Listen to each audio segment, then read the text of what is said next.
कौन हो भाई? यहाँ कैसे खड़े हो? वो मैं खड़े नहीं सकता।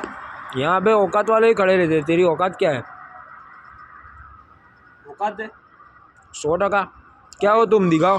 तीसरे अंबानी हम है। हाँ तीसरा दिखाओ। बादशाह नहीं है, तीसरे अंबानी मैं हूँ। मैं ठीक है, बोलता तो कुछ भी है, दिखा ना। देखनी है। हाँ देखनी है। और मेरी औकात दिखा पाओ, ये एटीएम दिखाओ दिखाओ दिखाओ। क्या बात कर रहे हो यार। तो राजकोटनी जेम से भाई, जिंदगी घटे पर कहीं ना घटे। आई जाओ,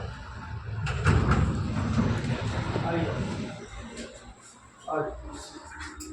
अच्छा मेरे से बात करने वाली औकात दिखाऊंगा।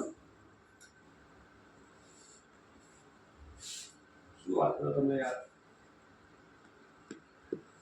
मेरे सिंह का भी लो, ये मेरी औकात है।